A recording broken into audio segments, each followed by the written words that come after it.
Good evening, ladies and gentlemen, and welcome to the continuation of the January 9th, 2012 Pittsburgh Board of Public Education Special Legislative Meeting. Before we begin this evening, I'd like to ask everyone to please turn off all cell phones and pagers or put them on vibrate. While you're doing that, I'd like to take the opportunity to welcome the employees of PCTV who are recording us for the first time this evening. Welcome aboard.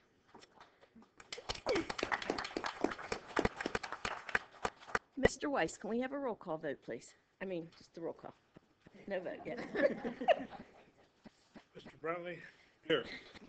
Mrs. Blasey? Here. Mrs. Fink? Here. Dr. Holly? Holly's absent. Mr. Eisler? Present.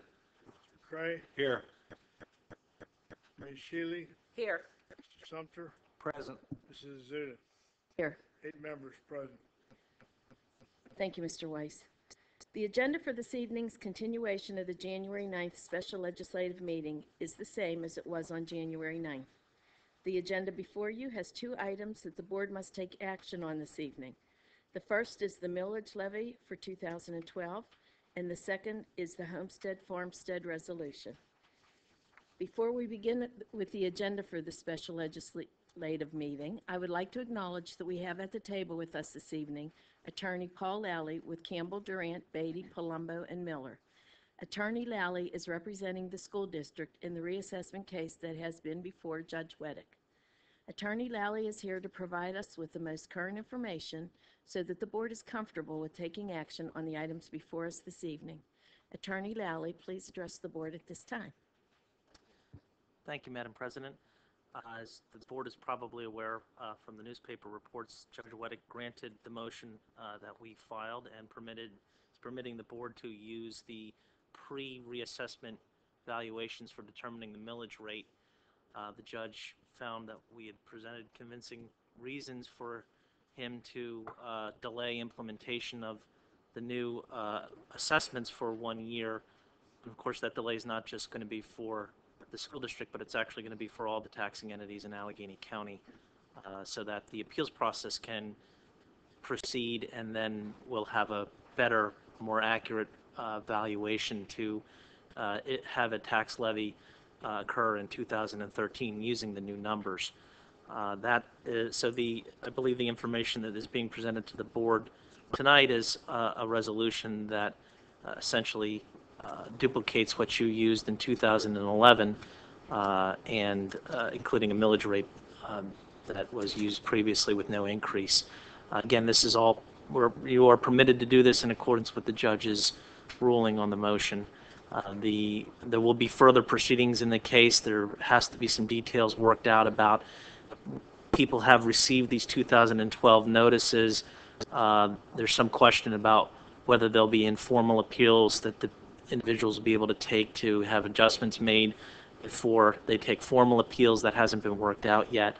There will be a new deadline for people to file appeals on the new valuations and other aspects of implementing the judge's ruling that still have to be ironed out with the judge and with the lawyers for all the parties. At the last status conference, Judge Weddick indicated that he is asking other taxing entities to intervene in the case so that they can have a voice in the schedule that's ultimately going to be put together, so that the school district isn't the only non-party entity in the case, which is true right now. The city is not formally a party to the case, nor is any other school district or other taxing entity in Allegheny County. Thank you. Thank you. Are there any questions or comments on the information that Attorney Lally has just shared with the board related to the 2 items before us this evening? Mr. Brentley, we'll start with you. Yes, just a couple of quick questions. This is for Mr. Camarda, Dr. Lane, or Attorney Lally. With accepting these numbers, do we as a district stand to lose any possible revenues at all for this year? There's always an appeal process the taxpayers have, even with this tax tape. But what this does is it ensures that we're able to bill with the same file as was for 2011. So I would have to answer that we would not lose revenue from this. Okay. So we have no projection I mean, just a friendlier projection on the loss, if any? And if so, Dr. Lane, that would not, or could it translate into additional layoffs or program cuts at all to this district? As Mr. Camardo said, Mr. Bentley, certainly taxpayers, property owners still have the right to appeal even old assessments, you know. So if that appeal process would prevail, then possibly there could be some change. But as compared to what it would have been had we been using the new ones, we believe it would be, this is significantly better for the district because it was certain that there was going to be a large number of appeals of those new assessments, and it would have been very difficult for us to anticipate what the final total valuation would have looked like, which meant we would have run the risk of having significantly less revenue than we had budgeted for, frankly. Okay, so we're in good shape. Better shape. Okay. And finally, Mr. Lally, you are the attorney representing the district on this issue, that's correct? That's correct. Okay, and this is your recommendation that we accept the item that's before us, to the best of your knowledge, which is best for the district. It certainly is. Thank you. Mrs. Scalise. Thank you. Mr. Lally, I just wanted to thank you for the way you represented the district on this issue. You've done a wonderful job, and I certainly appreciate all the hard work that you put into it. Thank you very much. Mrs. Fink. Likewise, I'm sure that all taxing entities, not just us, are very grateful that the judge was able to see the wisdom in the argument, and so we can proceed with being able to run the district for the next year. Thank you. Mr. Eisler. Thank you, Ms. Shealy. I, too, want to thank Attorney Lally. I think you did a great job representing the district and in terms of helping everybody understand what the issue was. I think you also did a very good job of saying we had to work within the courts. That was the directive you gave us when we sat together in this earlier part of this meeting, that it was a court decision and that we should abide by the judge's decision. As we did then, that is your advice now, which has obviously been good advice. I also think that the people that stand to thank you are all the citizens of the city of Pittsburgh who know what their taxes are going to be based on what has happened as opposed to what could have happened. And I think that's very, very important. And also, again, I think it's important to note that there is no tax increase for the residents of the city of Pittsburgh in terms of the 2012 tax year for the school district of the city of Pittsburgh because of this. So I think that this is a win-win for everybody. And again, my thanks to you and to Mr. Camarda and his team that put it all together. I think it is quite great. And again, Dr. Lane, you provided great leadership during this time, and I want to thank you also. Thank you, Ms. Shealy or Mrs. Zuda, who's ever taking over right now. You're welcome, Mr. Eisler. Mr. McGray. I want to echo my colleagues in thanking you, but I also want to thank the judge for listening to us. I'm sure he felt our pain when we explained to him, like myself, you know, my vacation was very interesting last January on the 9th. But I also want to note that the homestead exemption is in this, and we fought long and hard to get a homestead exemption over the last 10 years that I've been on the board, and that's one of my pride and joy. So I want to remind everybody, and the 2.5% we give back to the city is from the wage tax, not the property tax, correct? Okay, thank you. Ms. Shealy. Thank you. And I guess I would also like to echo everyone's comments regarding your representation of us, Attorney Lowley. And for, I think, Mr. Camarda, or whomever, will the tax bills go out on time, and will the district receive its revenue with a delay? Because we would have generally voted this in December, and we're about a month behind. I spoke with the city school treasurer this afternoon, and we are delayed because of this action. We're not in the jeopardy we were when we first addressed the judge in September, because it was even a further delay that they were talking about just getting the assessments announced and provided to the public. We can weather the delay without having to incur any cost for borrowing. Thank you. Thank you, Mr. Sumter. Thank you, Mrs. Azuda. Thank you, Dr. Lane. Thank you, Mr. Lally.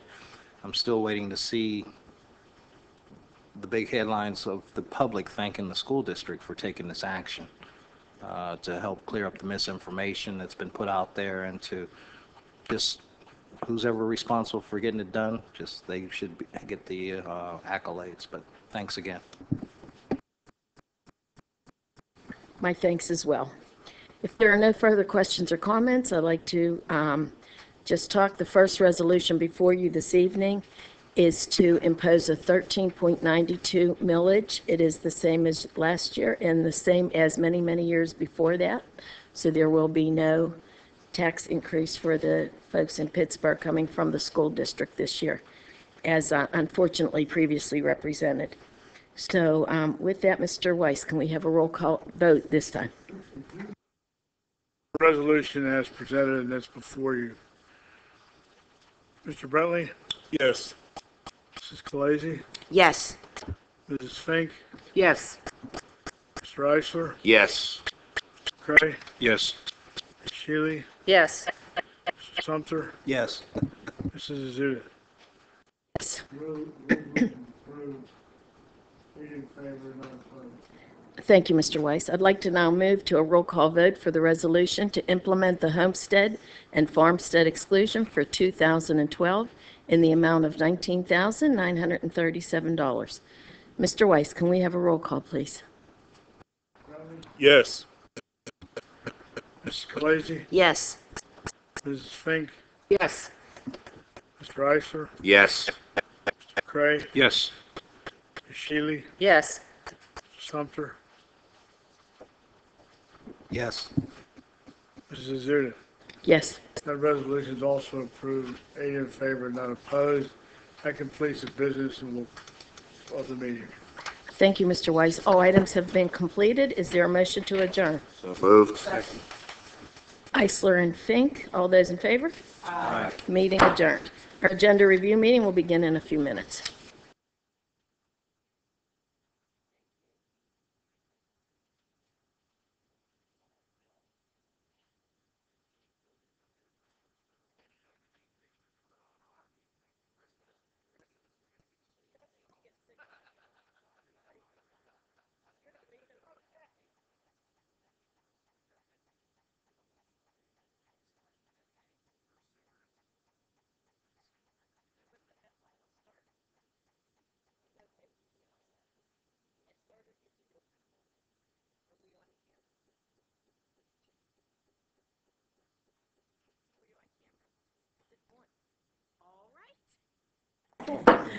I call to order the agenda review meeting for January 18th, Pittsburgh Public Schools Board of Directors.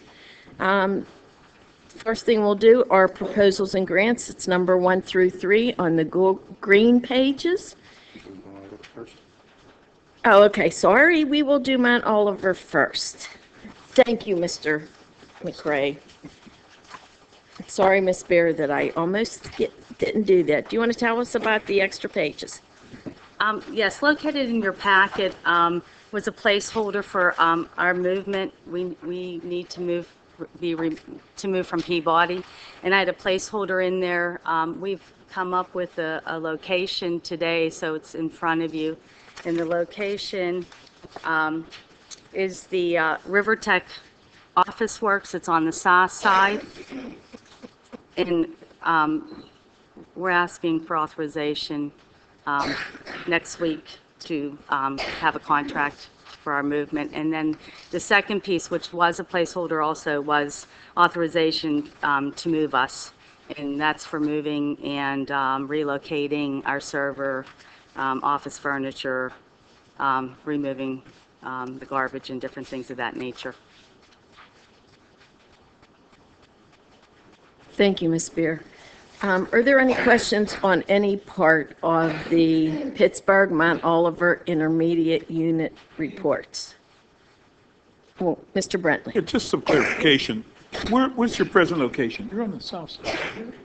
We're Peabody High School. Okay, and you're moving to, I need to just back up now. kids have to, this is just your office space or, That's correct. okay, students?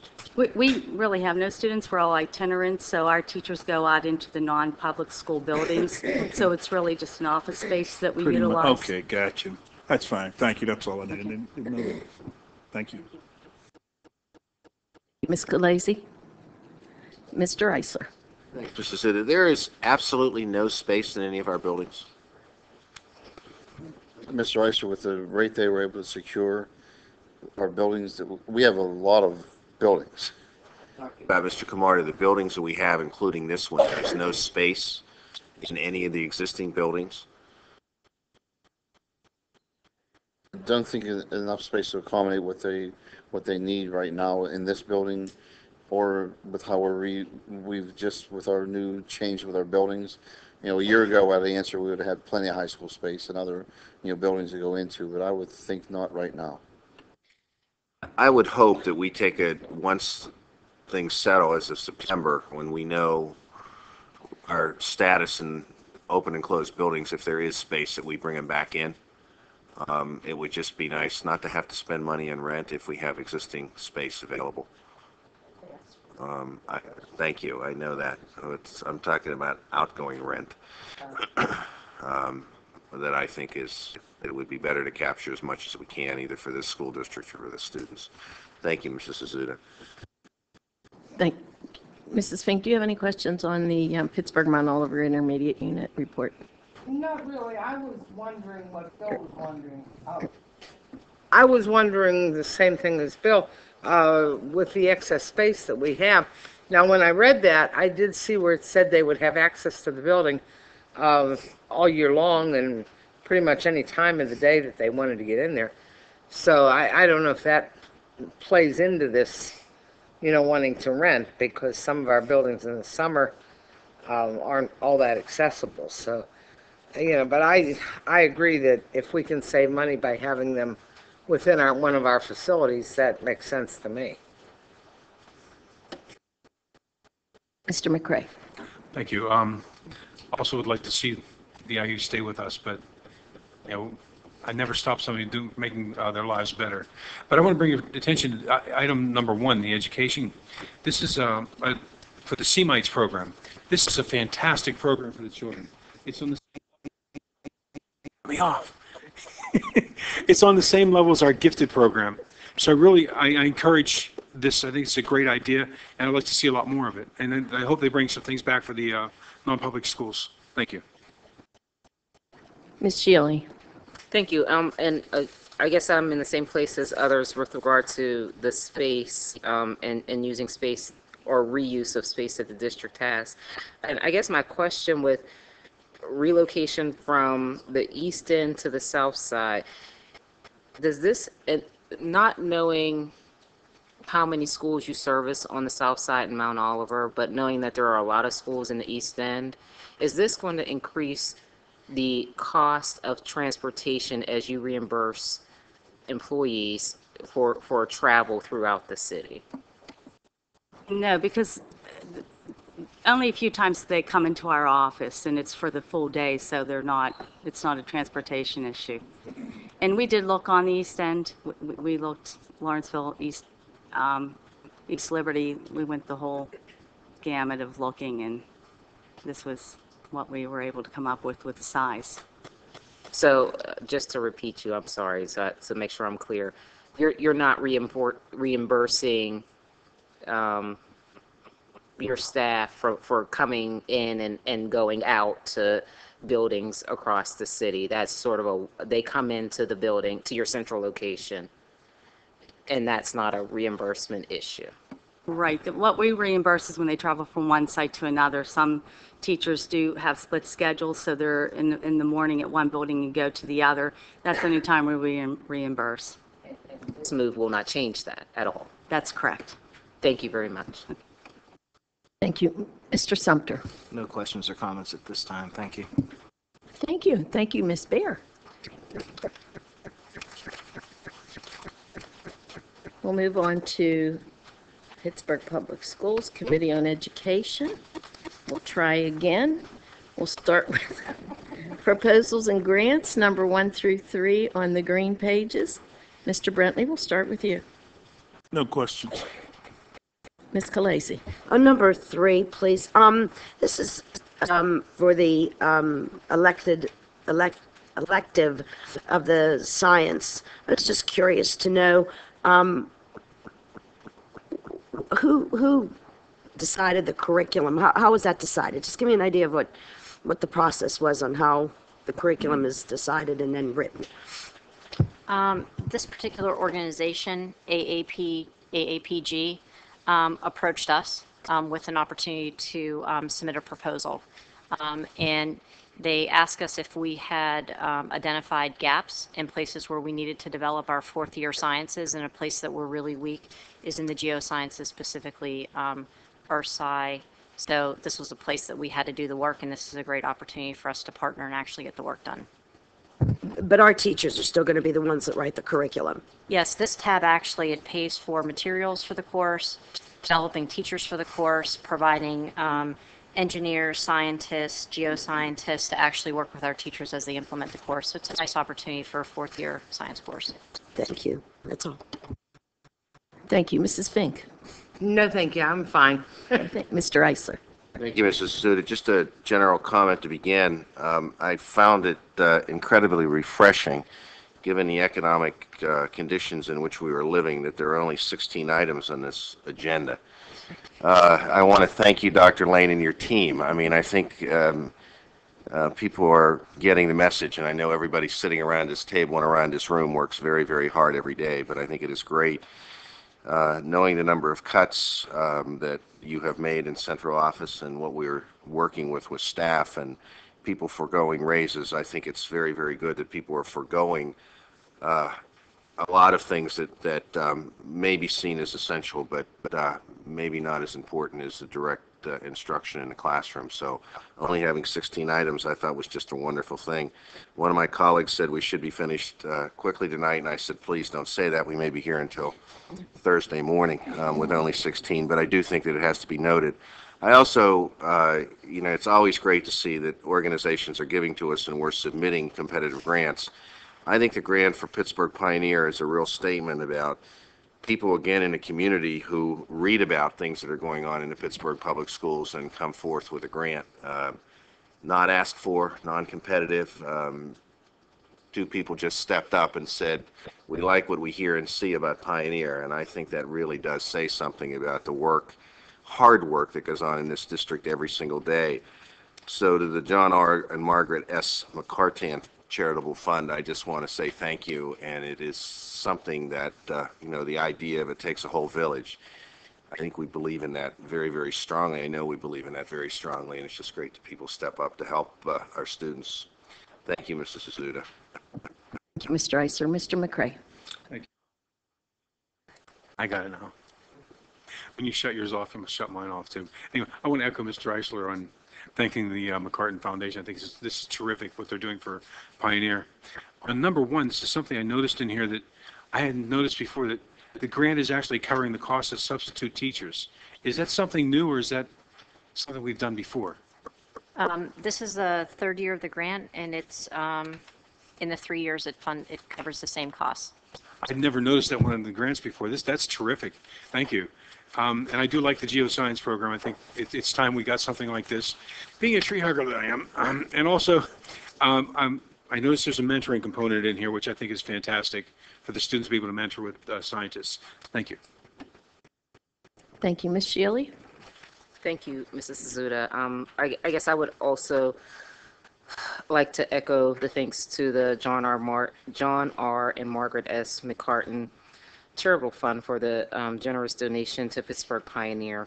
Many of you know that school is near and dear to my heart, and the work at Pioneer is phenomenal for the kids, for the families, even the teachers, I think, benefit a lot. So I'm just I can't express my gratitude for a place that is doing phenomenal work for children who are phenomenal children. And on item number 3 with the American Association for Petroleum Geologists, That's another one that I'm a little more, have a little more interest in than than other items.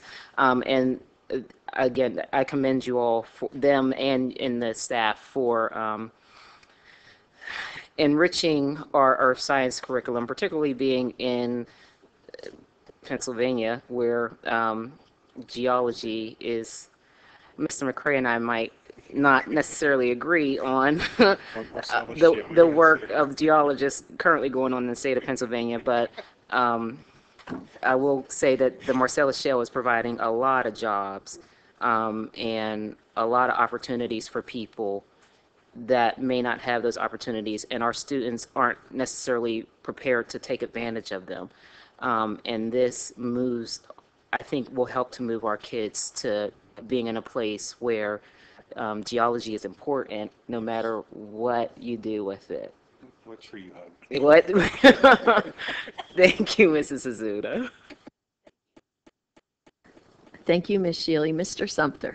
Thank you, Mrs. Azuda. I don't have any questions on this section. However, when people want to understand what we're doing in the Pittsburgh Public Schools and they talk about the cost per student and things of this nature, I would just suggest that they start at Pittsburgh Pioneer and take a tour of that facility first and then go to the rest of the district. Just get a feeling or a sense of what goes on in the district. And also, it's good to have a grant from John R. and Margaret S. McCartan Charitable Fund, a grant with no stipulations, no deadline. Use it how you want to use it. Just use it at Pioneer. A great contribution. So again, to understand better what we do in the Pittsburgh Public Schools, take a tour of Pittsburgh Pioneer. Thank you. Thank you, Mr. Sumter. We'll move on to consultants and contracted services, numbers 4 through 7, pink pages. And we'll start with you, Mr. Brentley. Yes, I have a question on number 5. This is Dr. Lippert. This is a continuation of a previous contract. What is the total amount of years so far? Do you know? I can get you more specific information. Dr. Bevan and the firm here is Bevan Educational Solutions, started working with us on advisement around the Pulse program, is how she came to us through ETS. And then based on the success of that program, we used her with the FFE funds to support the rollout and implementation of the teacher evaluation system. So previous to this, this is a renewal. She's currently working with a partner of hers on supporting the implementation of our teacher evaluation system.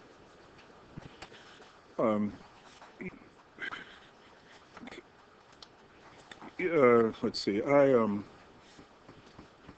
don't know. I will probably not support this next month. I just have some major concerns. I believe this is the contractor before that had an extremely high rate for service in the past. And yes, we just have no marker. I mean, this contract here is in the time period, what is it, a year or so? It's a 208,000. What is it, 2 years? Yeah. It's set for 22 months. So it's almost 2 years to take us through the implementation of our multiple measures work. Okay. And what she is providing, there is no one in this district that can possibly provide any of this information? She really brings a level of expertise from a national level. She's also works and represents the district on the state level with the Pennsylvania Department of Education. So I would say that although we do have growing capacity in the district and we'll be able to maintain the work, that right now that her level of expertise and the fact that she's a national consultant, representing Charlotte Danielson, that her expertise is important for the success of our programs. Okay. Have we checked at all, Doctor? I mean, we're positioned here in the heart of all of these colleges and universities, and I'm just curious if that we were not able to establish a partner, what is it to you as well, Dr. Lane, establish a partnership with some of these universities. The thing that flashes up in front of me each and every time I sit at this table is we're laying off librarians. The schools that don't have librarians, we're going to be coming back, laying off teachers. We are now shaving off some of the services off of our great programs that has been very, very successful. And when you see an item like this, it just makes you wonder, can we find a better way to save a few dollars, or can we tap into the wonderful resources that we have in this community in terms of the colleges, universities, retirees who've had a wonderful success in education? Can we tie into the nearly 100, if not over 100, teachers in this district with national certification? And so it just makes you think that we often, see that the best way to bring in the best is always through contractual services. And I just want to put in a bid or a vote or support for those who are here who can possibly begin to provide these services. I just think some of these contracts that we've been giving out, we have to find a way to tap into the resources in this district. And so it concerned me a couple of years ago when we had the extremely high rate. I did not support it then, and definitely during the hard times that we're facing now, it would be extremely difficult for me to support it again. And I'm going to encourage you, doctor, as one out of 9 board members, you have to become creative in tapping into and finding service providers who can save us dollars. This district has been very good to a lot of people, paying their rate and above their rate, and that was a pass. I just don't think it's a luxury that we can afford at this time. So I would just encourage you, please, please, please be very, very careful. And next time around, let's put out a scope of service and put out some fillers. And let's see who responds in our community and who could possibly provide these same services for a less dollar amount. The final question on this same item is this is with the Gates program or the Gates money tied into? Yes, this renewal contract is funded by both our school improvement grant and also the Gates work around our empowering effective teachers. Okay. Well, I've asked a question before, and I'm going to ask it again. Is there an unwritten rule that we are obligated to certain contractors when it comes to the Gates dollars? After receiving those dollars, we've seen quite a few, and I've raised this question before in the past, we've seen quite a few contractors and service providers just out of nowhere was able to walk in and successfully go around our system and get very, very large contracts.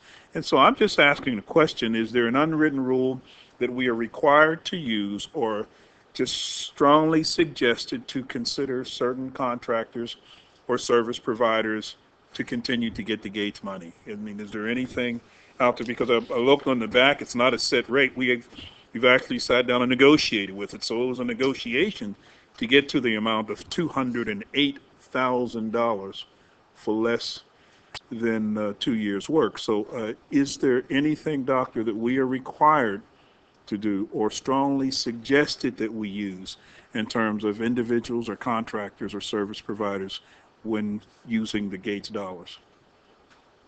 No, Mr. Britling, there is not. However, I will mention 2 things to make clear. You mentioned some of the reductions the district has had to make in our number of employees, or that we're recommending that we make in the number of employees in certain areas of the district.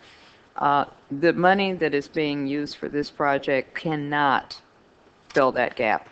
It is for a specific project. We gave a plan to both the Gates Foundation and in regard to the school improvement grant as to how the money was going to be spent. But to your question about are we obligated to certain providers, no, we are not.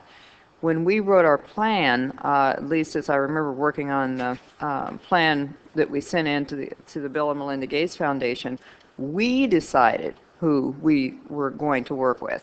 One of the providers that we initially started with, we're no longer working with because of changes we made in how we were doing our plan. So we are the ones that designated the providers we felt that would be best able to support the work.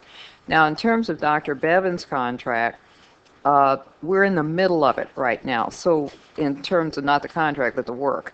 And so it would be very difficult to kind of change horses in the middle of this particular stream, because there's a lot of history over the course of the last few years in terms of getting to the place we are, especially around building the RISE program, the teacher evaluation system.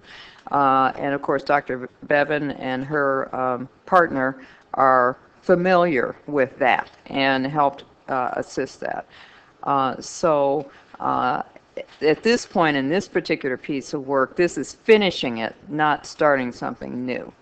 And I think that that's part of the reason why it, at least at this point, makes sense to continue and finish what has been started rather than try to start in the middle with someone new. But as I said, I have to affirm that no, neither those who provided the school improvement grants, and that of course is federal, or the Gates Foundation said you must use off of this list of people or contractors or organizations. We are the ones that reviewed those that we thought had expertise and said this is who we thought would be best matched to do the work we're asking them to do. Okay, well, I appreciate that, Doctor. I just, the reason why, and I'm well aware of the fact that if you propose, well, you have to do what you propose to do, and I'm not suggesting taking these dollars to hire the librarians.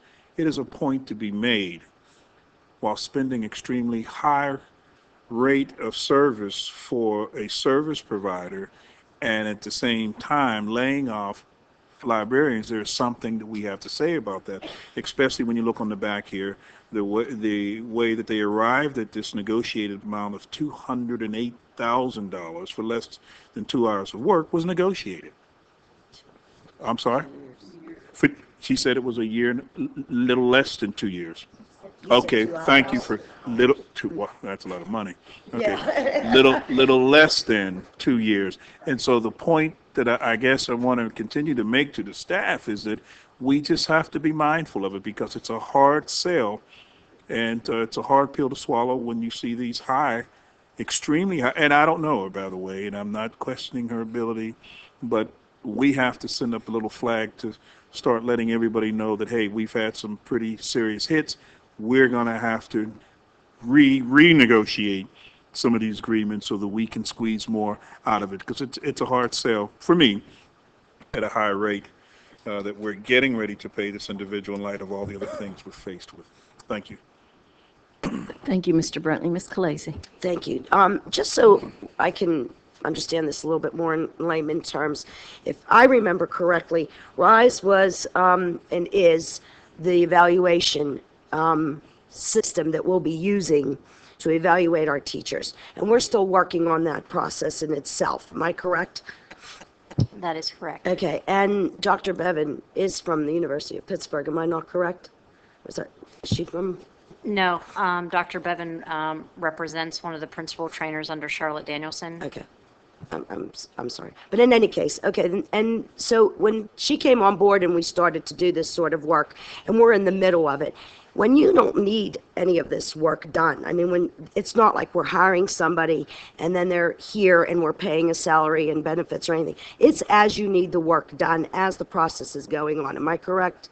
Yes, I'm sorry if I didn't make that clear when Mr. Brentley was asking questions. This is an up to amount, and if we're able to complete the work, or we don't need the work because we're able to find, a better way to do the work, then we wouldn't exceed this amount or go up to this amount. It is an up to amount. Okay, and the reason I asked you that question is because where it has rate of payment, it says based on delivery. Actually, it says based on deliverer. But in any case, I just wanted to understand that if we don't need the work or the company, we will not be using it. But at the same time, the RISE is not completed, and it'd be foolish on our part to stop that work at this point in time. I mean, isn't the whole idea of the RISE of having efficient, effective teachers in front of our children? Yes, and one of the things, we ended up in a place where we're actually doing a multiple measures approach to teacher evaluation, where it's not just an assessment of their classroom practice, which ended up extending our implementation and causing some more work and training and things of that nature. So the one thing I did want to say, we did reference the daily rate, and one of the things that we did with negotiating this contract is purposely not negotiate the daily rate, because we felt that this was a more economical and fiscally prudent approach to actually negotiating the contract based on deliverables. And if we're able to deliver faster or not need the deliverable, then we'd end up saving from the SIG and or the gates. So now I'm really going to ask you the pressure question. When do we think that RISE will be completed and being used? Well, it's currently used now. We're in a place right now where we're working on, implementing value-added measures and also developing other student outcome measures. So we're in the process. We are supposed to be, if we're on the state's timeline and things don't change, that 2013-14 school year, that we'd be fully implemented in a new evaluation system for our teachers. But RISE, which was the rubric that we talked about briefly during Education Committee, that part of the work is roughly about 75% to completion. Thank you. Thank you. Thank you, Mrs. Clazy. Mrs. Fink. I think this item has been explained very well by both Mrs. Clazy and Dr. Lippert, and I'm ready to move. Thank you, Mr. Eisler. No questions on this section. Thank you, Mrs. Azuda. Mr. McCray. I got it right that time. Thank you. Let's look at number 7, and it's for a pre-screening interview, and then I realize my question is pretty much answered. This doesn't deal with exit interviews. Am I correct on that, Ms. Spaulding? You're correct. Okay. How in-depth do they go? If somebody decides not to take the job here, do they ask them why? Do they do that part of the screening? No. They do not. This is a screening to place applicants on the eligible list, so they would not extend into that realm. Thank you. Thank you, Mr. McCray. Mrs. Shealy. Thank you. Ms. Fuller, I would like to say on that same item, is this something that you will do annually because you don't have capacity to do? Is this like a one-shot deal, whereas you're going to have these applicants screened and ready for hiring for the fall, but next year will you have to go do the same thing? So we screen applicants on a continuous basis. We're required to maintain an eligible list. There certainly are peak seasons as students graduate, at the end of the first semester and at the end of the second semester. And really, as they prepare to do that, they're making applications. So there are certainly busier times than others for this work, but it is not done at one particular time with a deadline or that sort of thing. It's really, open throughout the year for individuals to place on the eligible list. Okay, so this goes through August of 12. Will you have, I guess what I'm trying to get at is, will you need to do this again starting in August? So we'll look very carefully in terms of exactly what the volume of this work is in the coming time period. We didn't want to commit to an extended contract given sort of what is happening in the district in terms of, the workforce reduction and those kinds of things. So we're going to reassess during this time period and decide, what the best method for doing this work going forward is.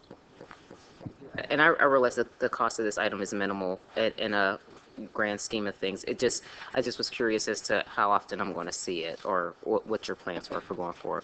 Thank you very much. Thank you, Mrs. Shealy. Mr. Sumter. Thank you, Mrs. Azuda. I guess as a follow-up to the last question by Ms. Shealy on item number 7, the pre-screening of contractors for teacher applications, would it be possible that we could develop in-house capability after going through this contract with these 3 individuals such that we would be able to do that in the future? So it is a possibility. One of the things that is advantageous about using this kind of a process is the freedom from any kind of bias, the objectivity that comes from having external, well-trained screeners who are able to do this in a way that gives the district the ability to be free from claims that there was any kind of favoritism or bias in the process. So if we're able to do it economically and we think it is provides a level of protection to the district in this area of employment, we would have to balance that against the cost. Because this is a recurring activity that happens every year, and because of what you just said as far as maintaining the no conflicts of interest or no whatever, that the likelihood of using outside people is great if this happens again. Yes, I think it's fair to say that. Thank you. In this section,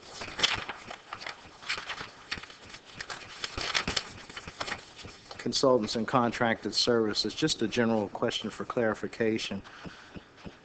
Would an after-school program come under this section if we're using an outside contractor?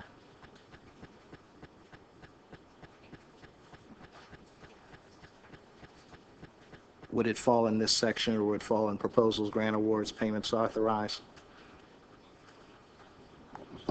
I think the answer would be yes. If we were if there was a contract being created, I believe it would fall in this. The reason I ask is I can distinctly remember a year ago to this January meeting, agenda review, that there was conversation about Manchester Craftsmen's Guild, and the issue at that time was there was a reduction in the grant amount, and that amount was restored after that meeting, but it was in the January meeting. Manchester Craftsmen's Guild is not in this agenda review tonight. My information is that they're not being funded this year. So the first question would be, were there other non-academic activities, such as the consultants we approved for marketing and communications, that would have come under this section? And if we had not approved them, could that money have been used for Manchester Craftsmen's Guild for their after-school program?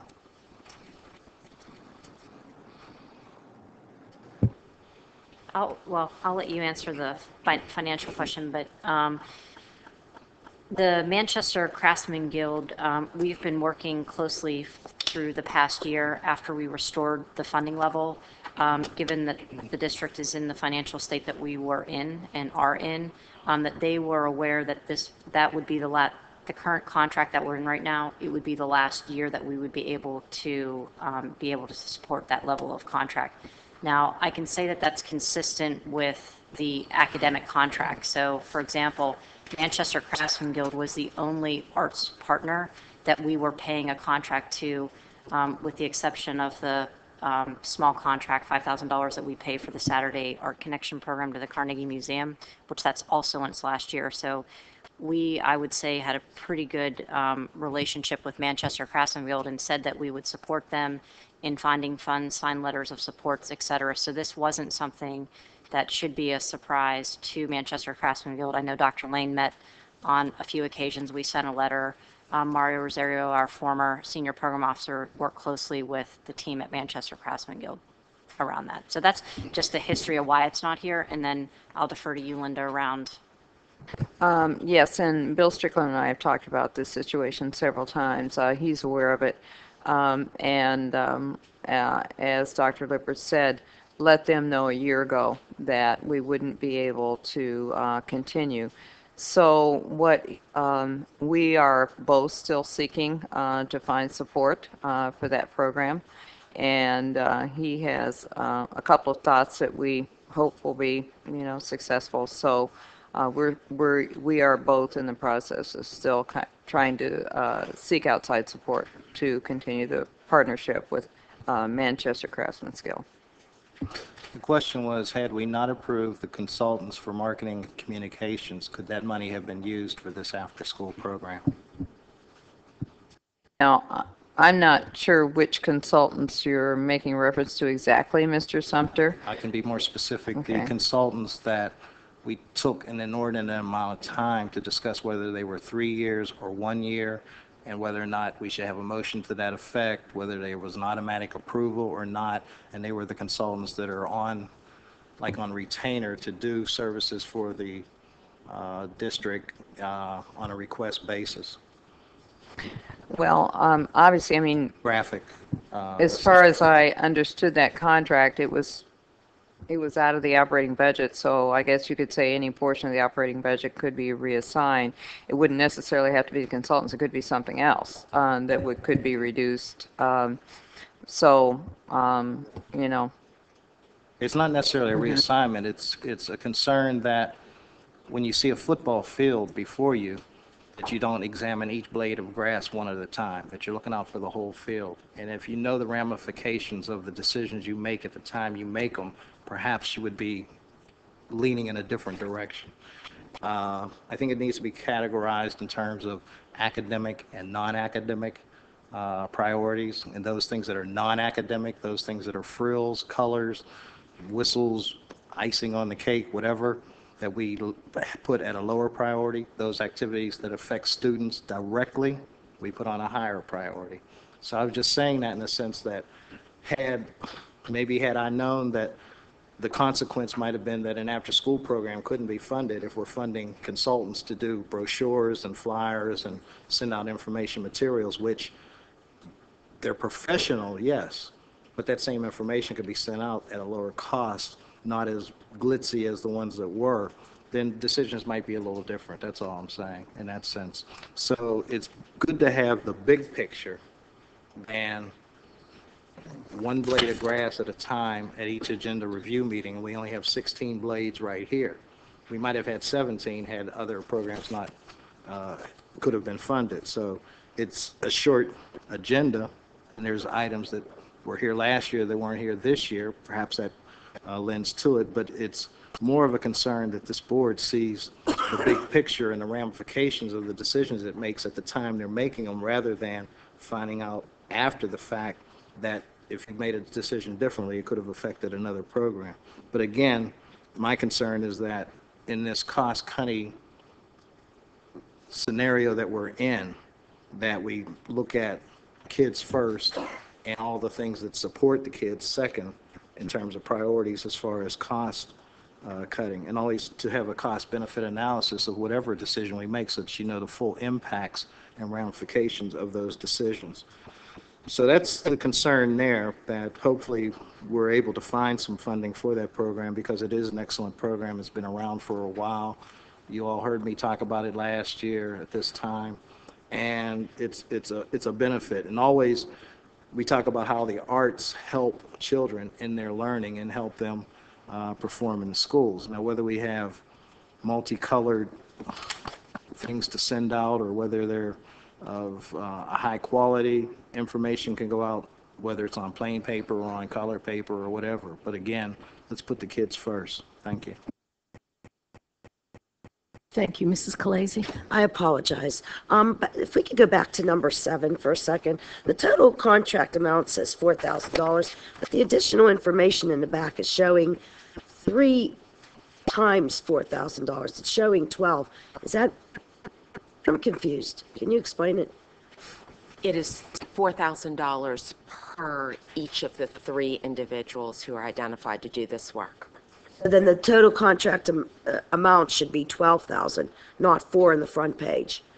In the box, in the informational box, the total contract amount says $4,000. It should say 12. Am I correct? Okay, so that just needs to be corrected then. Thank you. I just noticed it. Okay, that's fine. Thank you.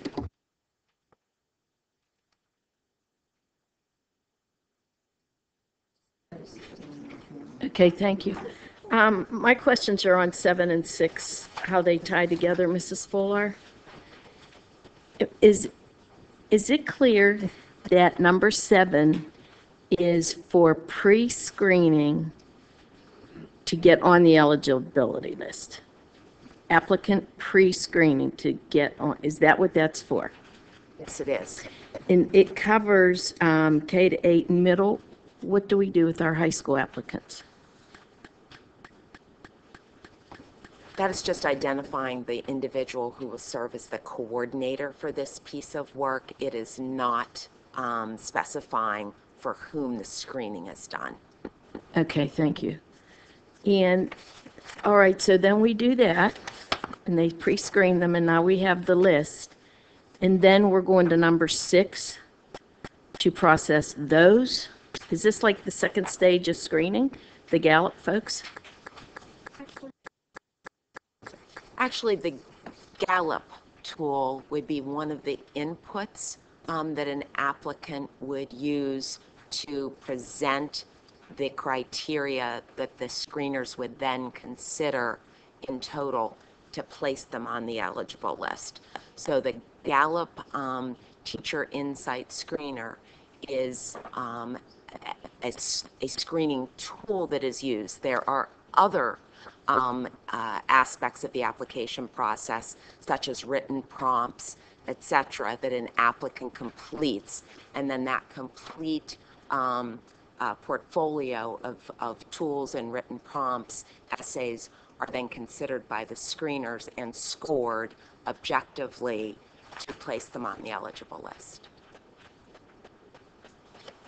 So, if my math is right, each of these folks could do just under, for this money, under 1,000 applications. So let's go with 900. So are you telling, am I understanding that those 2,700 applicants would go through Gallup first and then through the screeners? So applicants to the district would take the Gallup screener. That would be something that they would complete as an applicant to the district. And then our screeners would take the complete application materials, assess them, and score them, and then move them to be placed on the eligible list. And do we get 2,700 applications in 4 months? Or is this max out 4,000 for each person and not anticipating, it's up to them how many they do? Because if my math goes, 1,000 applications would pay $4,250, plus the 15 for their training. But, so let's say 900. So is that saying they can each do 900, but maybe I'll do my 900 and Dr. Lane will only do her 100? So, Or do we get 2,700 applications in 4 months?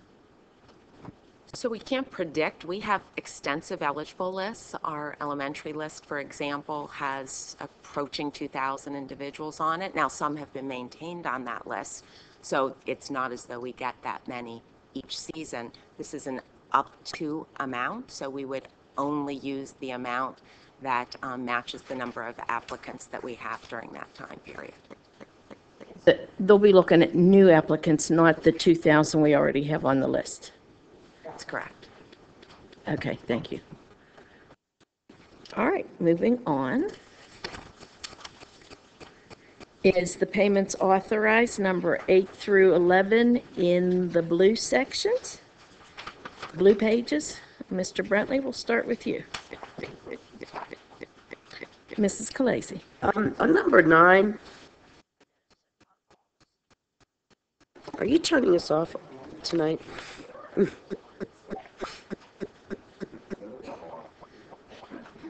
Anyway, at number 9, are we not paying for all SATs this year? Is that, did I understand this correct? And Dr. Atua can correct me if I'm wrong on this, but we typically don't pay for all SAT tests. Students who are eligible get a fee waiver, which in every one of our high schools, some students have the fee waiver requirement. And then what happens in some of the schools is that they pay for their non-fee waiver students to complete the SATs, while 3 schools don't pay for their non-eligible fee waiver students. And that comes out of their site-based budget. Yes. So each school has the opportunity to decide if they have the money to pay for those SATs or not. But their PSATs are paid for by the district. Am I correct? Yes, yes. Okay, thank you. And on number 11,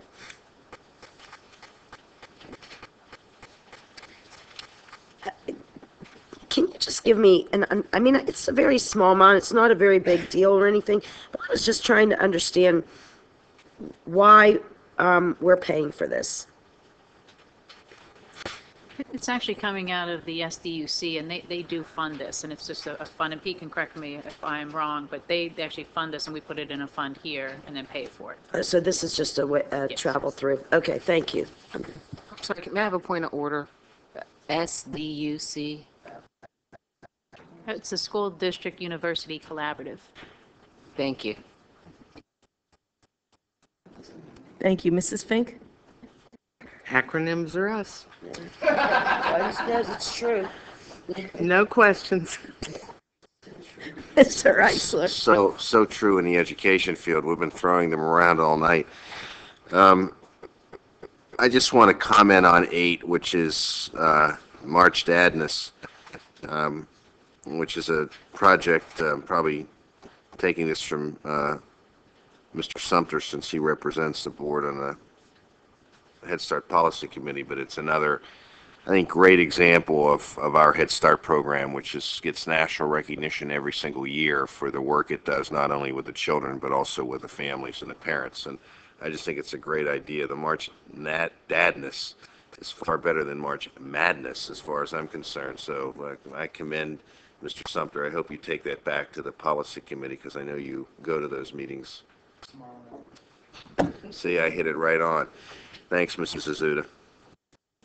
Thank you. Mr. McCray?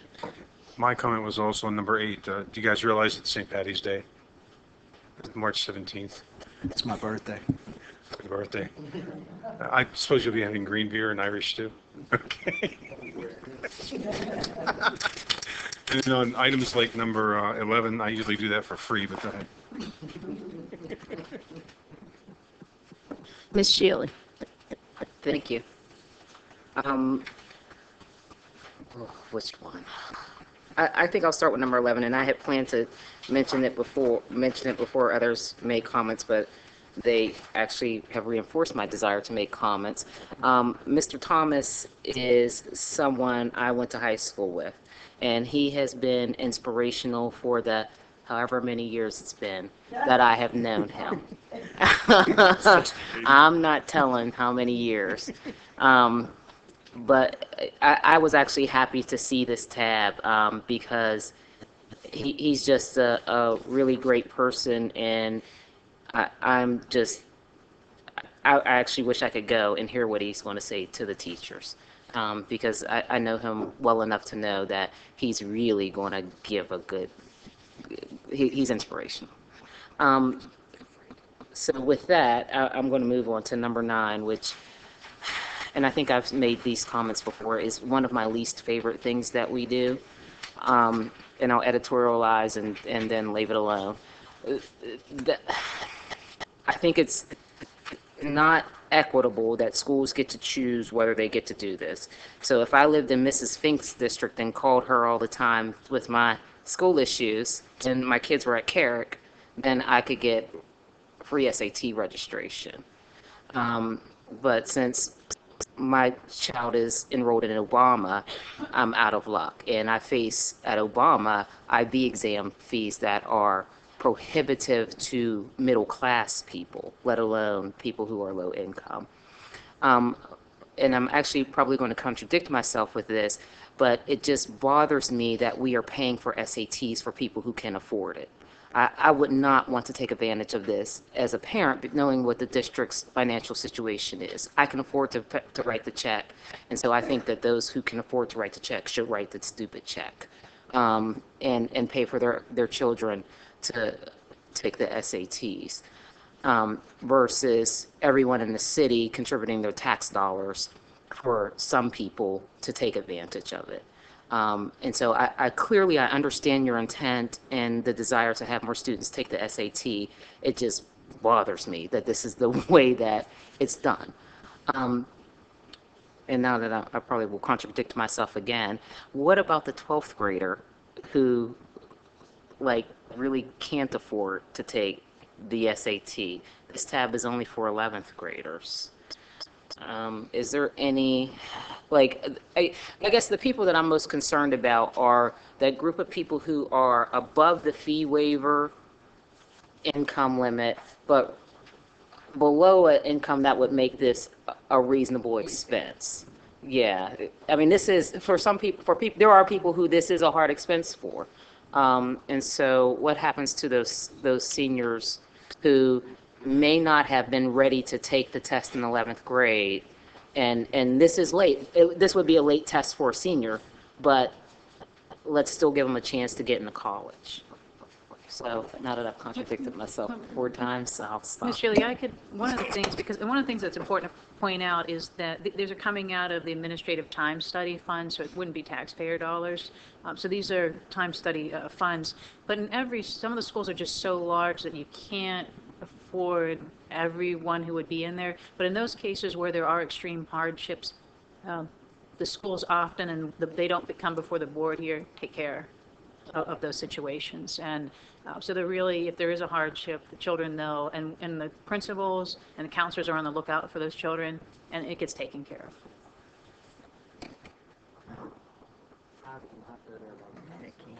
of.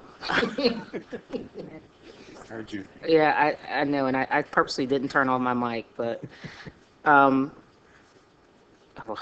confused myself. Thank you. If I have anything else, I'll just come back. Thank you. Thank you. Mr. Sumter. Thank you, Mrs. Asuda. A quick question on that same item, number 9. That's the SAT bulk registration, and the conversation has pretty much set out what that tab is about. However, it does say that this item will pay for students who do not qualify for free and reduced lunch but are experiencing financial hardship. The question is, how will that be determined? But before you answer, I would think that if you don't qualify for a free and reduced lunch, everyone would have a financial hardship. But go ahead, how would you determine that?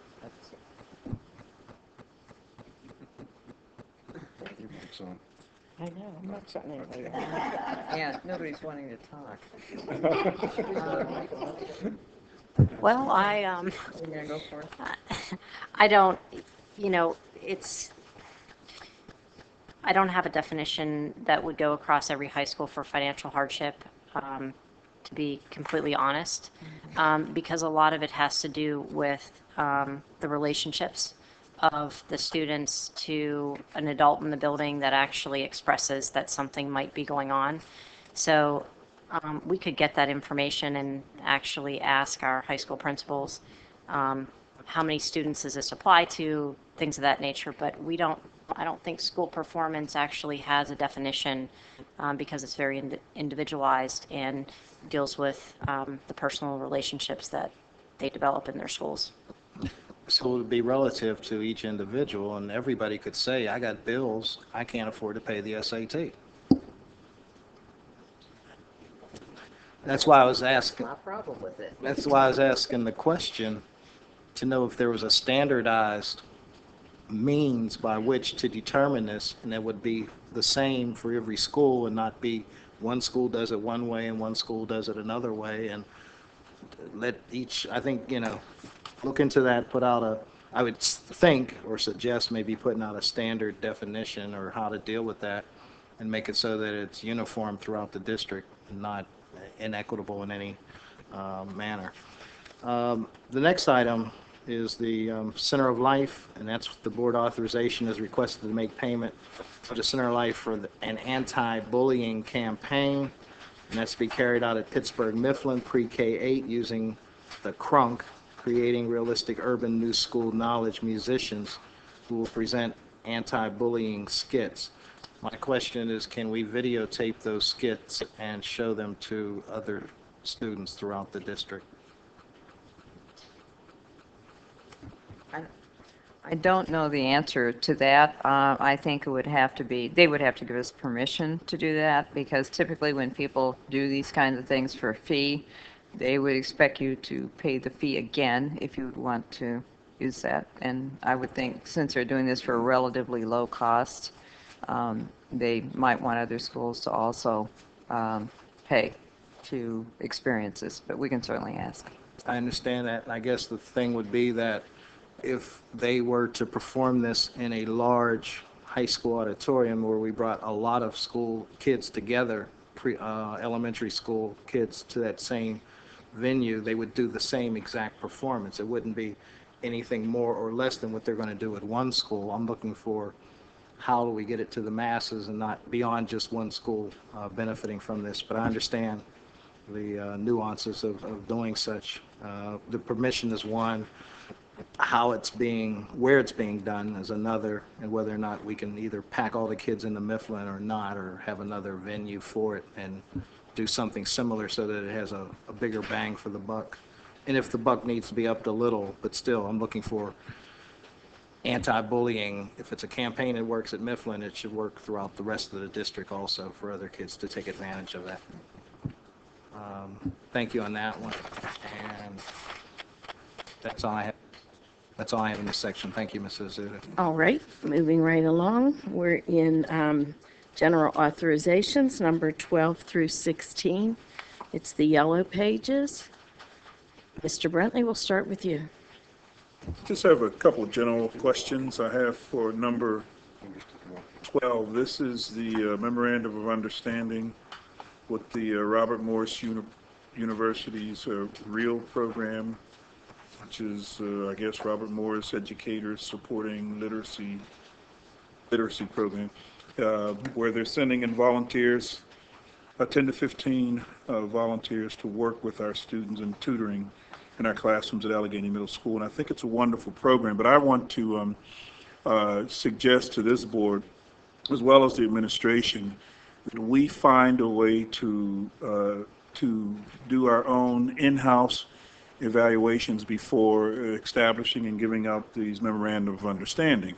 While the total cost for this action box on the form here is zero, it has an extremely high value in terms of the university being able to establish relationships with the school district, to be able to channel their students in to get real on-hand experience in education. And so it is extremely valuable. And so I just want us to be very, very careful how we often just give these relationships. I was able to bring to this board, I believe last year, if not the year before, I believe it was a national study, it was in a local newspaper, that showed that Robert Morris did not do too well with retention of students, especially African American students. If I'm not mistaken, they are actually last on the list with Pittsburgh's and the Pittsburgh Promise, channeling these Promise dollars into these universities. Are there universities that are not working hard enough to retain our students because it's a guaranteed in terms of the dollar amounts? And so we need to be very, very careful. Especially with Robert Morris. There is no secret about it. It may be a great school, but there are issues in the past where some of our students have not been treated well, and some who are still suffering even financially because of things that have happened in the past with them. And we have a wonderful opportunity to gently hold their feet to the fire and asking them to be responsible. A university with our students, especially being responsible for African American students primarily, because those are the ones that seem to be treated with a revolving door kind of mentality. And so it raises concerns for me. And so also, I believe last year we were able to come in and we gave out gift bags, and we know the power of logos. And bam, there were their tablets with Robert Morris. And so while they had a problem locally among the grading system among colleges and universities, they were able to still get in before our kids and get their name in front of our kids as if everything is okay, and it's not the case. So I'm asking that we find a way. If not, I'll be more than happy to put something on the floor in the very near future for us to evaluate before we get into these memorandums of understanding. Because presently, the way we have it now is you can have a university that could be the number one problem with students on all levels, and all they have to do is know somebody that knows somebody, and next thing you know, we have our kids running around with their t-shirts on or their tablets, their names on the tablets, and our kids are running around as if it's a great relationship, in which in this case it is not. So I'm just only asking the administration to be creative, be mindful of it, and let's begin to ask questions. What's the report? How are you treating Pittsburgh Public Schools? What's your retention? Are our students doing okay? and those kinds of questions. So I just want us to be very, very, very careful. I may have problems with supporting it because I happen to know firsthand on some things that they have not been honest with on some of our students. Thank you, that's all. Mrs. Khaleesi. Thank you. On this same item, I was just quickly going through the MOU, and my concern always is clearances, and on page 2 at the bottom, 3.4, it does address clearances, but I'm not sure I understand that it addresses it to at least my satisfaction. It says RMU, being Robert Morris University faculty, staff, contractors, and volunteers that will have direct contact with students shall obtain and submit all documentation required by 24 PS and so on, related to criminal background checks and child abuse clearances. Who are they giving them to? Who's going to get those clearances? Will they come to us so that we're sure? They typically go to the academic person who's in charge of the program. They never forward it to the law department for review. Can we just like make sure that's in there? I just would feel better. Well, I to mean, they submit them. We have the protocol internally to get them to the law department. Okay, so they there's- submit them to the district. That's all they have to do. I mean, Okay. I have no direct contact with them. Okay, that's what I But want to if make. there's a problem, excuse me, if there's a problem, I will notify the staff member to say, you know, this particular person there's an issue with. So I think the language is fine. The only thing I was really trying to be sure is if they have a student that they send off to one of our schools or to Allegheny, or, you know, wherever they're sending it, want to make sure they have their clearances. That's what I wanted to be sure of. That's it. We have several of these in different types, and we've never had a problem in getting those. Okay, and that's fine. And then on number 16, there is no dollar amount to this. I take it that there won't be any dollar amount. Yeah, I figured you'd know the answer. No, it is to develop, it is to, really, the purpose of this is to get current with our policy. And our committee, internal committee, and the superintendent is charged to do all that, so there's really no cost. I mean, it is something that Mr. Campbell and our attorney who's working with the policy committee is saying that we're being inundated with paper. And we've got to have a current, up-to-date, by statute, all the statutes that govern this, checking with our solicitor, that we do have an adequate way to deal with our record system so that it is current.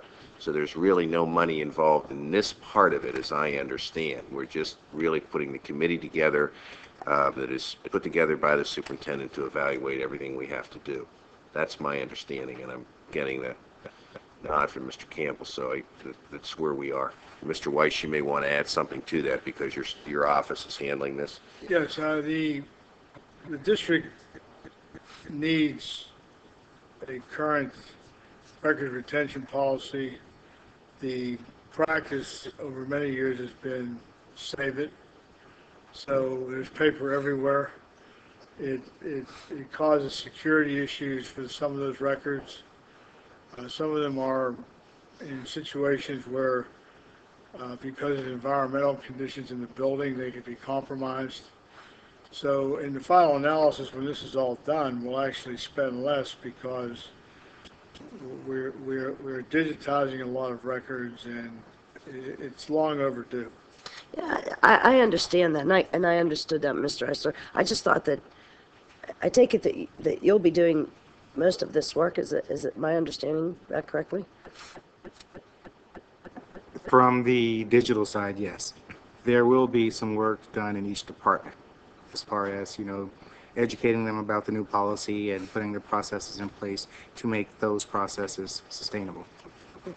Okay. I mean, I just found it interesting. Well, Mrs. Khaleesi, I'm a little bit surprised that you doubt that Dr. Lane and her staff can do something for nothing. This is just pure proof that they're doing something for nothing, okay? I just want to make that clear. I'm sorry if you had that impression. That's not at all where I was going. I just thought that's a lot of work, and I didn't. Really a tremendous amount of work.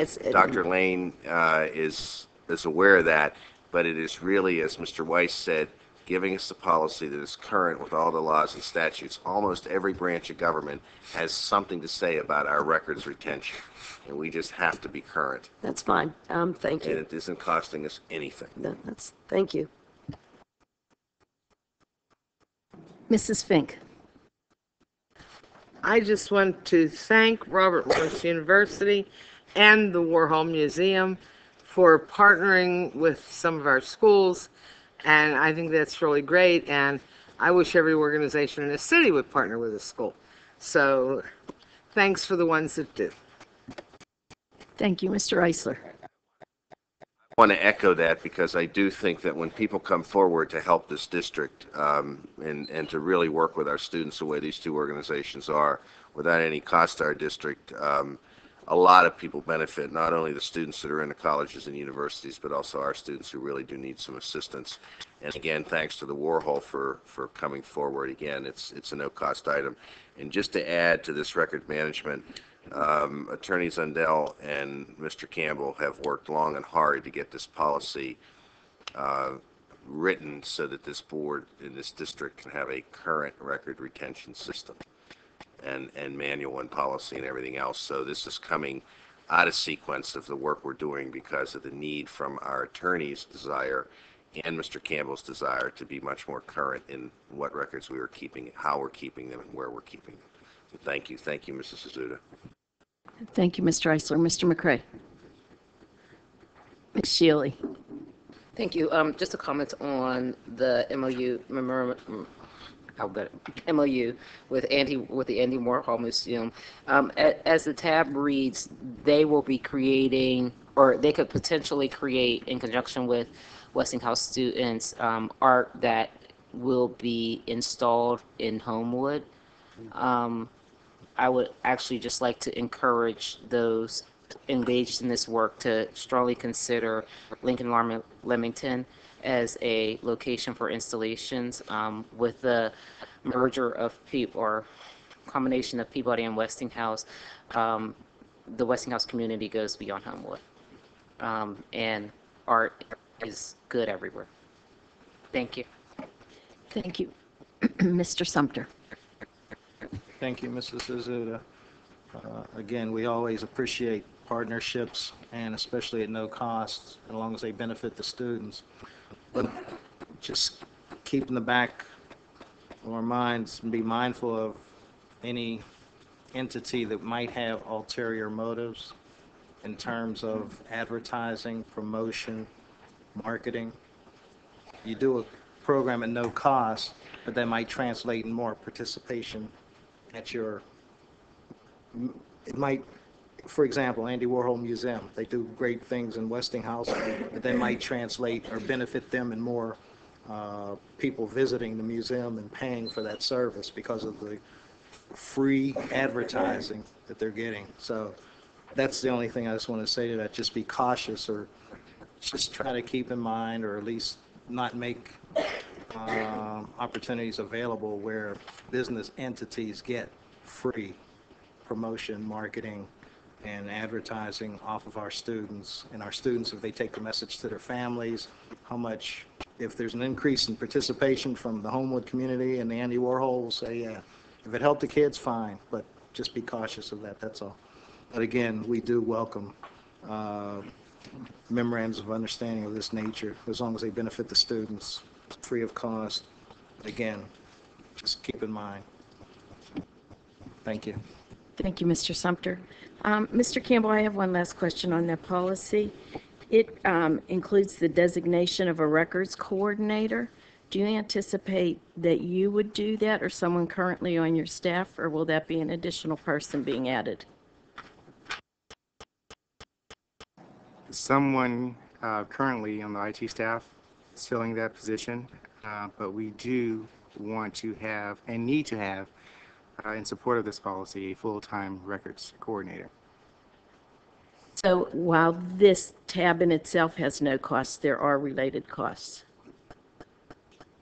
Well, he said, am I understanding? You're saying we... It's being managed internally, and it could be just a designation of that position. But So you don't anticipate having to hire someone to do this? No, not at this point. Okay, thank you. All righty. Mr. Brentley? Question along those same lines. How many policies will this affect, do you know, or in this 900? Does anybody know? Mr. Brentley, this is just one policy in the 900s. Okay, this is your committee? Yes, sir. Okay, this is similar to the 100 series that we changed? No, sir. That is, it is a very, very good question. This is policy 900 records management. It's only the 900 one. There are others within the 900 category that are not being considered tonight. This is being considered because our solicitor in his office and Mr. Campbell in his office feel that we need to deal with this sooner rather than later. And the speed in which we are going through the records, we probably wouldn't be getting to 900 for about another year. So they're asking that we deal with this one this year. Okay, well, the 900, so this is one policy or? No, it's policy 900.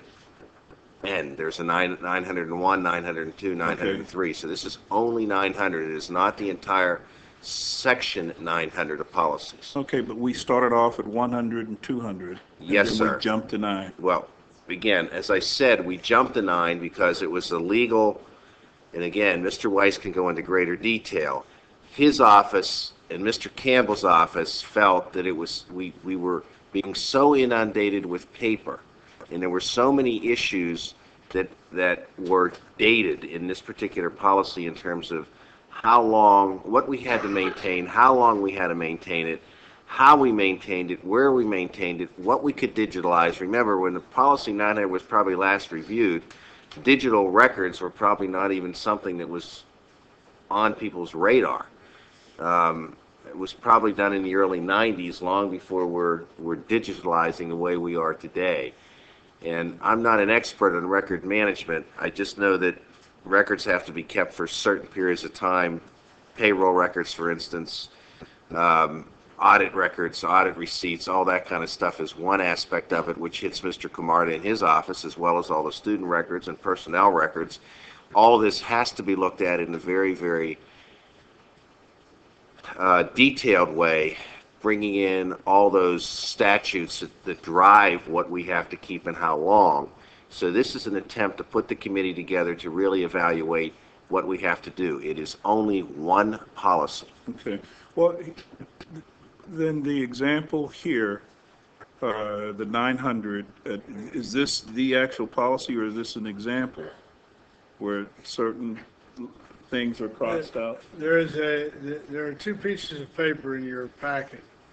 One is the existing policy, which has been marked up to show what changes are being made, and then the second document is a so-called clean copy without all the markings. Okay, but the lines drawn through words and sentences mean that they will be removed? Yes. Okay. I have some problems with that. You know, who determines what's being removed? Apparently, you're right. The board has not, as a whole, gone through this word by word. This is a records retention policy that sets up a committee to implement different requirements for different departments.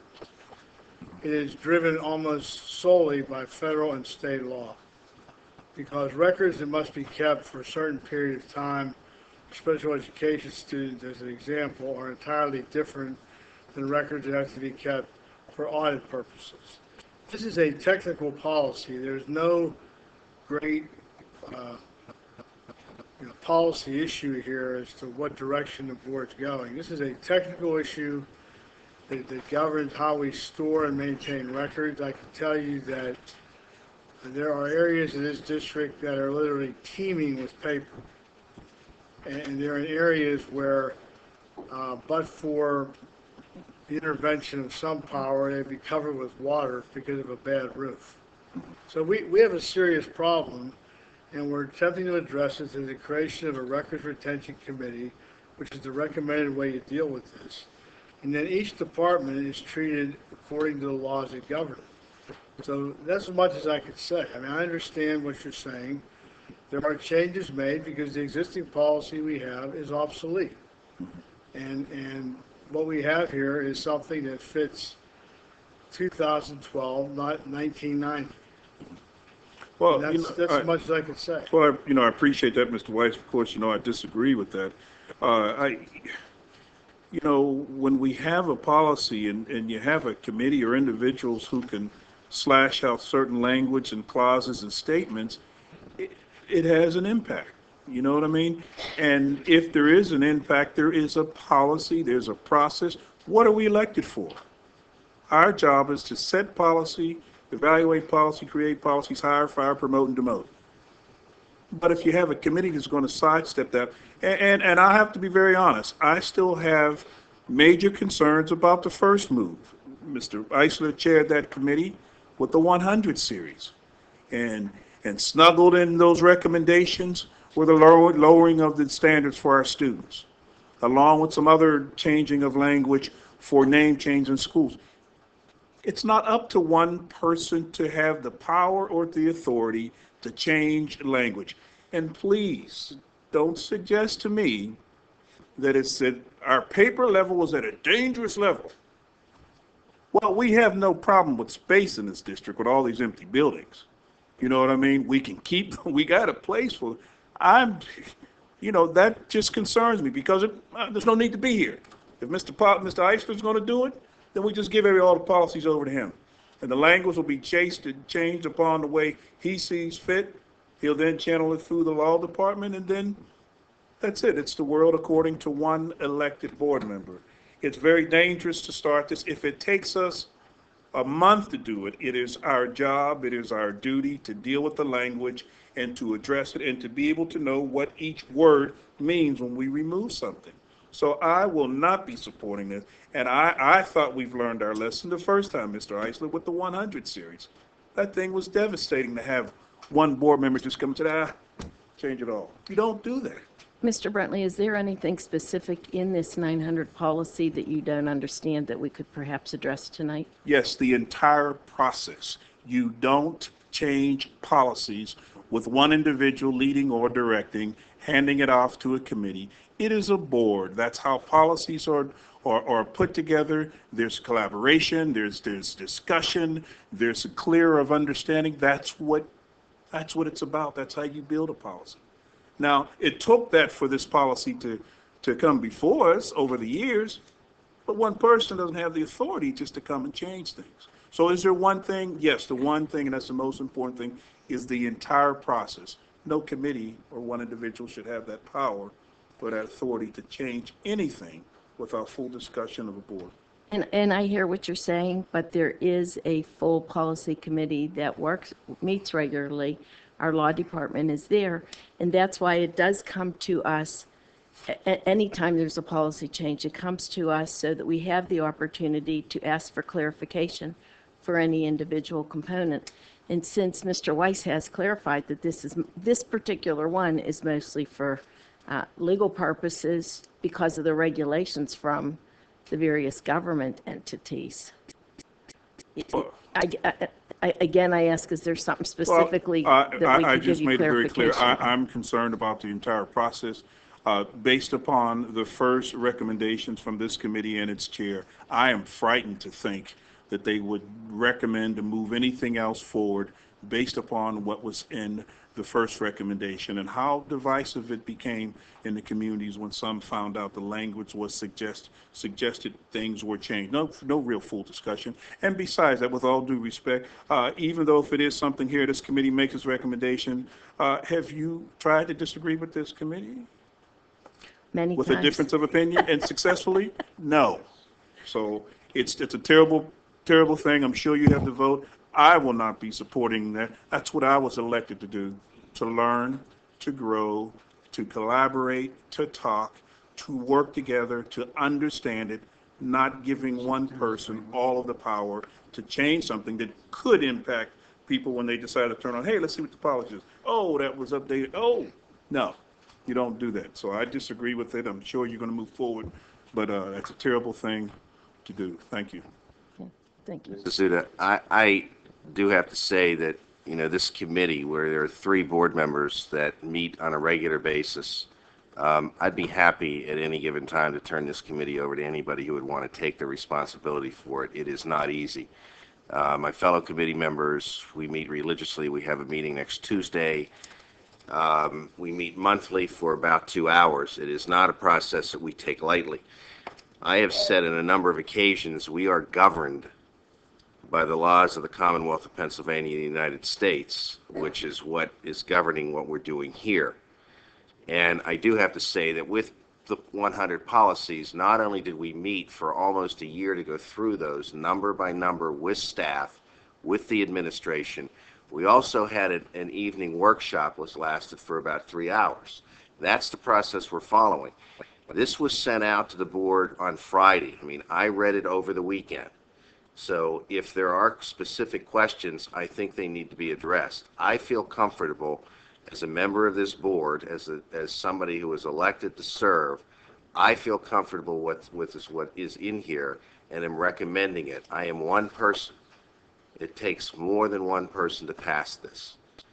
And again, I don't want to get into the other detail of where we are, but we are still moving ahead. So if there's a concern that we're not operating fairly by the majority of this board, I would like to know it sooner rather than later.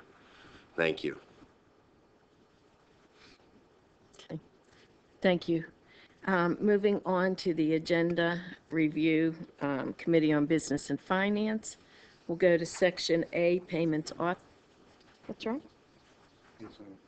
Okay. Just want to call the attention to the board for item A5. We didn't receive the bids for the excess workers' compensation insurance. The effective date is March 1st, so we have time to bring this back to you in February. I apologize for it being there, not completed. Just a point We're of going to order. pull we're pulling the item. So you're okay. A5 is pulled. All right, and so what I was going to say is Section A, it's all these pretty colors of blue that are before you. And we will start with Mr. Brentley. Just a quick question. Were these all bid contracts, or how did we arrive at these items? What do we, that's A5, right? Yeah, that's.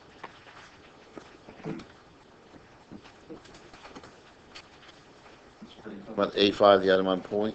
Am I in the right section? Yeah. No, she said the blue, but I don't know. She said blue. It's all sections of the blue. They're all blues. Yeah, they're all blue. Okay. It's A1 through 6, 5 is pulled, and there's 4 different shades of blue pages. Okay, the 5, now am I on the right one? This is the, For the excess workers' compensation insurance, Okay. we have a broker of record, leasing agency. Leasing agency solicits quotations and brings forward the most cost-effective recommendation. okay, so We gave them too short of a timeline, I believe, so I'm just pulling that item for this month. The effective date is March 1st. We have time to bring it back in February. Okay, and so this is that considered to be a bid? He's going to, it's out for bid? They How do you solicit do it? proposals and pull quotes in, so it's a competitive process, yes. Okay, and so the Gleason is just providing that their Broker of record, and they secure the price comparisons, yes. okay. Is that a normal procedure? Your Yes, it office is. doesn't provide that, or you? No, we use the vet agency. Okay, and so they're also doing that for number 6 as well? Okay, okay. Okay, that's all I have. Thank you. Mrs. Khaleesi? Thank you. On the purchasing report, 8707, we're purchasing metal detectors, 5 walk-through metal detectors. With the schools that we've closed, what happened to those metal detectors? These metal detectors are replacing some that have become a little bit worse for the wear. I'll describe it that way. Thank you. Thank you, Mrs. Fink. Mr. Eisler? Yes, again, I made a general comment on the education one. I think the one thing that jumps out here, it's interesting, Mr. Camarda, you didn't change the print to fuchsia. or yellow, but no change orders this month. That is really a wonderful thing. It'd be lovely to see that every month, so thank you, Mrs. Azuda. Thank you, Mr. McCray. No, I don't want to question if the bid's been bid or not. Ms. Shealy. Thank you. I actually do not understand what I'm reading under 8708, under the purchasing report 8708. The last sentence is that it is recommended that items number 50 and 88 be rejected.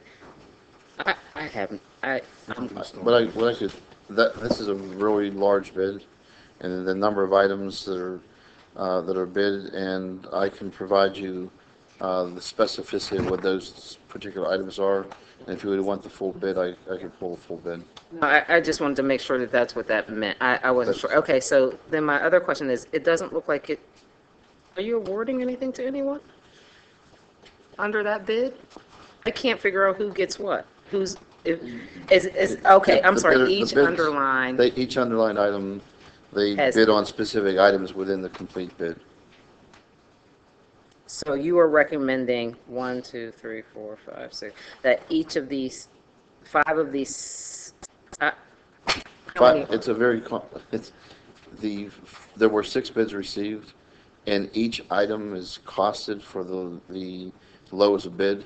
So what you have is the array of the number of items and which in the distribution across actually 5 of the 6 bidders.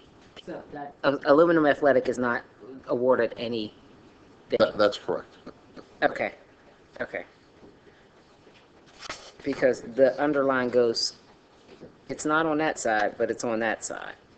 So It's just the left side, I'm sorry. Okay, thank you. That's all I needed. I just didn't understand that. Thank you. All right, thank you, Mr. Sumter. Thank you for giving me a question to ask. And it says it's recommended that items number 50 and 88 be rejected. What is 50 and what is 88? That's the information. I didn't bring the bid with me. I can get the specifics of each of the items and be able to tell you what those items are. How many total items were there? I'm not certain, but at least 88. Not 89? Not 89 or 90? At least 88. You just want 88 out, okay. At least 88. Okay, we won't belabor that point. Thank you. Just for future reference, I think in one of the upcoming committee meetings, we can explain something like this to the board. You can go down I'm assuming that one item is a basketball, one item is a football, and different suppliers, I think, and helmets and so on and so forth. That's why there's a long list like that. Maybe we can explain that at a committee meeting sometime. And I'm trying to find a better way to have this be more complete also. So we'll do both, Mr. McRae. Is that it? All right. And so the good news is there are no consultants and contracted services this month. So we'll move on to general authorizations, the yellow pages. And there are 2 of those. And we'll start with Mr. Brentley. Not at this time. Mrs. Khaleesi. Mrs. Fink. Mr. Eisler. Thank you. No questions. Mr. McCray. I just want to note that PNC is giving us a conference table with 40 chairs. 36-foot conference table. Where are we going to put that? It's over at Greenway. I'm not sure if it arrived yet, but it's going to be at Greenway. I want to thank them for their generosity. Ms. Shealy. Just to echo Mr. McRae's comments, that was a very generous donation by PNC Bank. Thank you. Mr. Sumter. Thank you, Mrs. Azuda. Question on item C1. What's the justification for this?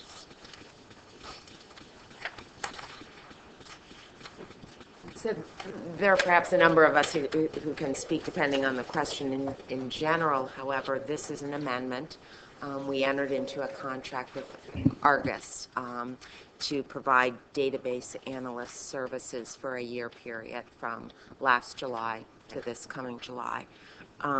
Since entering into that contract, it has been determined that an expanded scope of services would be best provided by Argus related to our teacher effectiveness work, specifically around bringing together various measures and integrating them into a teacher effectiveness measure, which is necessary in order to comply with our commitments, as well as what is going to be required from the state in the 2013-14 school year.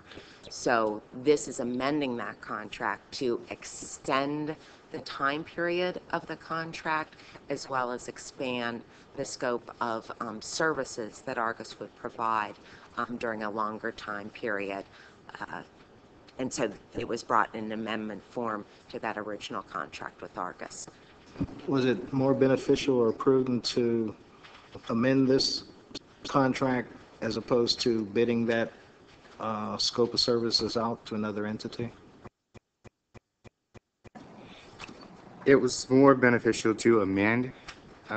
Given the level of work we're doing, there's a level of consistency needed.